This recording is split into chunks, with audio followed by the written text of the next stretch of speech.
Hello everyone, welcome back to our channel.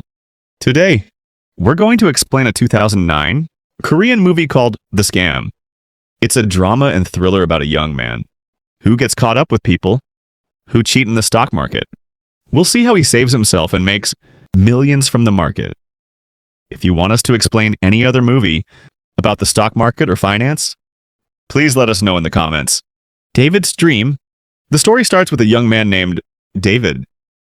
His room is full of dream car posters, old stock charts, and torn newspapers. This shows us that he wants a lot of money and a luxurious life, which is a dream for many of us. But he doesn't know how to achieve it, so he wastes a lot of money on quick ways to get rich. I like buying lottery tickets, gambling, and trading in the stock market without learning anything. His family is not doing well financially. His mother asks him to find a good job to pay for household expenses and his brother Mike's education.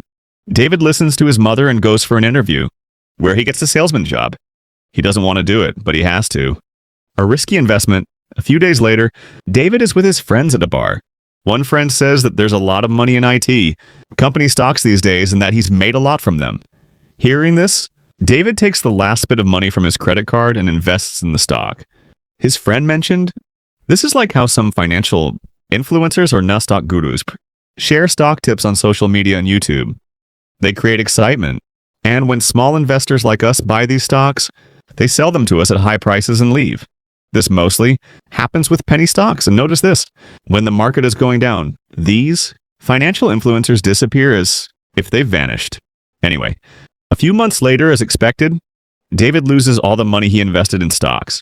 Disappointed, he goes to a bridge one night to commit suicide. But he throws all his credit cards into the river and leaves, learning the market. On his way home, he sees a small bookstore there. He finds a book called For How I Became a Millionaire, written by a man named Leon. It's about the stock market. David buys the book and learns a lot about the stock market. He starts studying the stock market day and night. After a few months, he slowly starts to understand the psychology of the stock market and how big players, operators think. First, he makes small, short-term investments, which is also called swing trading. Slowly, he starts making a profit. In just a few years, with hard work, he becomes a successful day trader. The market manipulators, on the other side, we see a group that manipulates the market. Jack, he used to work for the underworld.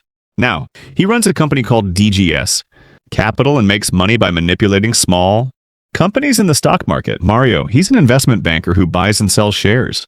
Kim, she's an asset manager who helps rich people invest their money. Roy, he's a fund manager who helps foreign investors put money into stocks. These four work together to manipulate the market. We'll learn how as the story goes on. The Omega Telecom incident? Now, David notices the chart of a stock called Omega Telecom. This stock is slowly going up in a pattern. This makes David interested in Omega Telecom's stock. It was a small cap company, which is a bit risky, but these small companies often bring real profits. He shares the stock tip with his friend, but tells him not to tell anyone else.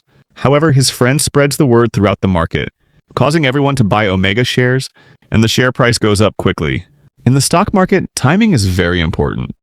Buying a stock at the right time, and even more importantly, selling it at the right time. David sells Omega shares as soon as they hit his target price. Other people also sell their shares and make a profit. Because so many people sold shares at once, Omega's share price suddenly dropped. This caused a huge loss for Jack and his three partners. But on the other hand, David made $90,000 in one go. Jack's proposition. A few days later, David goes to the bank to withdraw money. Mario also works at that bank. David goes to Mario's counter and asks to withdraw all $90,000 he earned, as he had never seen so much money at once. When Mario checks his account, he realizes that David earned that money by selling Omega's stock. This means David was also responsible for their loss. After that, David takes $50,000 and leaves. As soon as he leaves, Mario immediately tells Jack about it. Jack has his men kidnap David and asks him who gave him the Omega tip.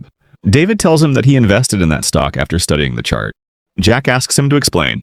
David tells him that a few months ago, when Omega's stock was in the accumulation phase or sideways, the volume was constantly increasing.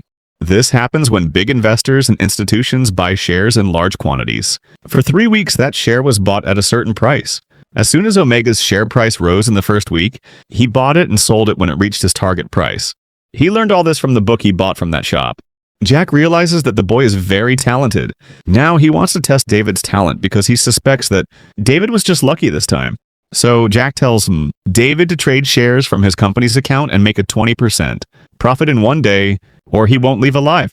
Making a 20% profit in one day is not easy, but David, out of fear, starts trading from Jack's company account. Before the market closes with great effort, he somehow manages to make a 20% profit.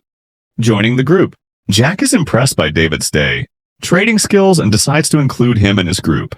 Then Jack introduces David to his other partners and says that he has included David in their group for their next project. Mario is not happy about this at all.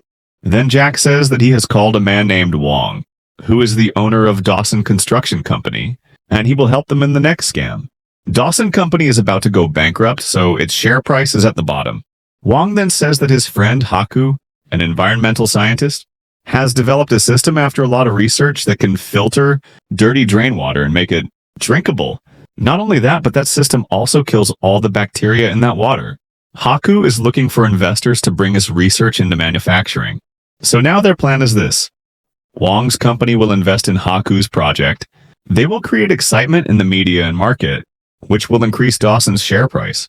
Then they will sell their shares at the top and close the company later. David asks, but for this, a large investment will be needed. Who will bring that? Kim will do this job as she has no shortage of big investors. Kim's biggest investor is Leon, a billionaire who has more money than any investment company. Kim says that she also has money from some businessmen that they can use in the Dawson scam. The scam begins. Now, the next morning, when David wakes up, he finds himself in an unknown room. Mario, who is there, tells him that he has to stay there for the next few months. And from today onwards, he has to slowly buy Dawson shares, and when he is told, he has to sell them. This means David is now imprisoned there for a few months, and to prevent him from escaping, a man named Yugas is kept to watch him. On the other side, Jack and Mario meet a man named Benny, who is a very popular TV show's stock analyst. He will share Dawson's stock tip with people during the TV show, and common investors will buy Dawson's shares based on his words. Meanwhile, a senator wants to invest his black money in stocks. So Kim decides that she will first convert the senator's money into bonds, then transfer the bonds to an unknown account, from where those funds can be used to buy Dawson's shares. This will give her a commission and the senator's black money will become white. Now Mario plans that until Dawson's project with Haku is made public, a large number of Dawson's shares should be bought. Then when the price of those shares goes from $10 to $50, they will sell them. David then tells them that Dawson's share price is stable, so if they want to earn more profit, they should first sell some Dawson shares, which will cause movement in their price, causing small shareholders to sell shares in a panic. Then the share price will fall further, and then they can buy those same shares again at a cheap price. Jack likes David's idea, so now David sells 200,000 Dawson shares, which causes Dawson's share price to plummet. At that fall in price, David again buys 500,000 shares. Red flags. On the other hand, this catches the attention of the Stock Exchange Bureau. One of their investigation officers tells his boss that the company that was bankrupt yesterday is seeing its share price and purchases increasing day by day. Perhaps someone is manipulating shares, but his boss ignores him. Then one day, Wong takes David to meet Haku. Haku was very excited about his research, because his researched product would soon be commercially manufactured. The poor guy didn't know that they were using him. David feels sorry for him. He takes a copy of Haku's project report. On the way, Wong gives David a phone and tells him that when Jack is about to sell Dawson's shares, he should call him first so that he can sell his shares before they fall. Wong also promises to pay David, a commission for this. Kim also gives David a phone and tells him the same thing Wong said. Now David also thinks of taking advantage of this. He tells his brother Mike to invest the $50,000 in his account in Dawson's shares and to sell them immediately when he tells him to. Jack's treachery. On the other side, Jack had a different plan in mind. He was tired of small stock market scams. He wanted to do something big, so he thinks of going into politics, where there's power along with money. Now Jack reveals his plan. The unknown accounts into which Kim is going to put his black $20 million have been given to David to buy shares. But Jack will withdraw money from those accounts before David. Then he will kill David and bury his body somewhere, making it look like David ran away with all the money. He also tells Mario that if he gives $2 million to the ruling party, they will give him an election ticket. Mario gets a little scared hearing Jack's plan. Meanwhile, in the studio, stock expert Benny says during the show that Dawson is starting a project with Haku in which they are going to set up a new technology water purifier plant, so Dawson's share price can go up. Dawson's share price now starts to go up.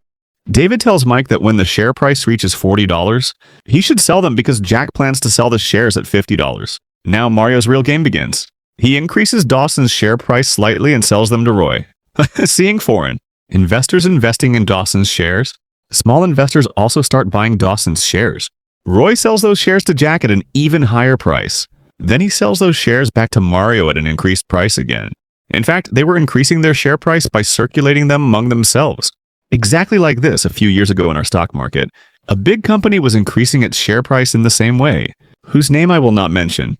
But viewers, if you remember the name, please tell us in the comments. David's revenge. Anyway, in all this, the small investors who were caught in their trap were going to sink. Seeing all this, David gets very angry because this scam was going to ruin a lot of small investors. That's why I always say, invest or trade in stocks based on your own research and analysis, not by blindly putting your money in the stock market, based on tips from some financial influencer or stock guru.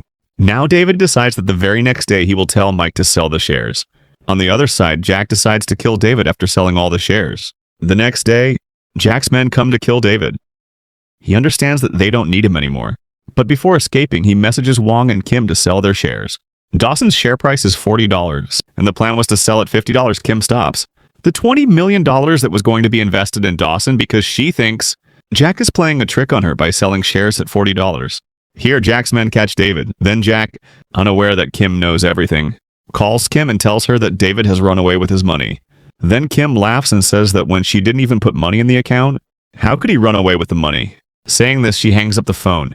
Jack was actually thinking that Kim had transferred the money. Hearing her words, Jack gets worried because he had invested a lot of his own money to bring. Now Jack immediately tells Mario to sell Dawson's shares, but they don't know that Wong, after getting David's message, had already sold all of his 1 to 250,000 shares.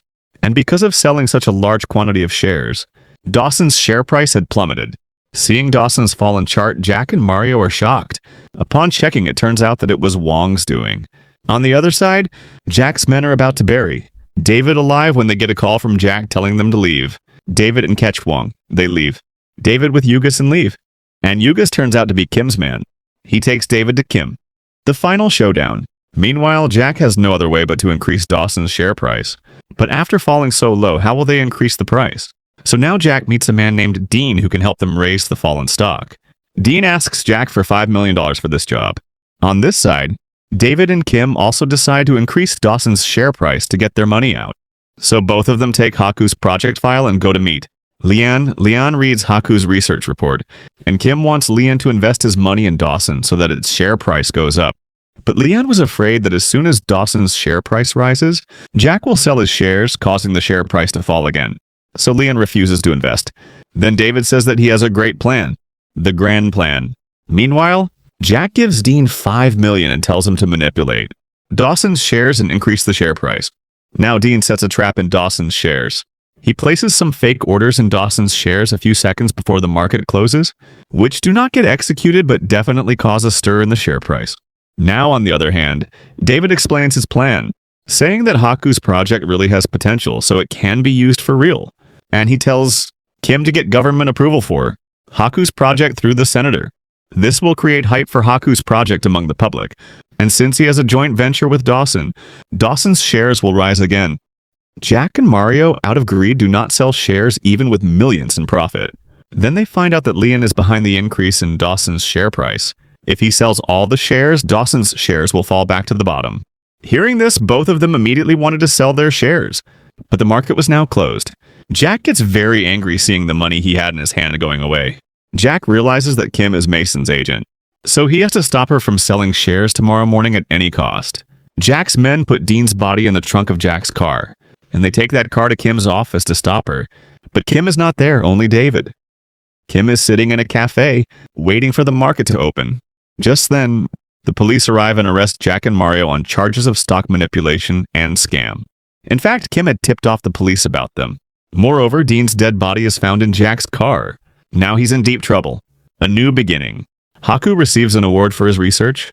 Leon buys Dawson Company and changes it to Leon Biotech, continuing the project with Haku. David is now a member of the board of directors at Lian Biotech, and he continues his stock market journey as an investor, leaving day trading behind. And with that, our story ends here today. Thank you for staying connected. If you liked the video, please like, share, and if you're new, don't forget to subscribe.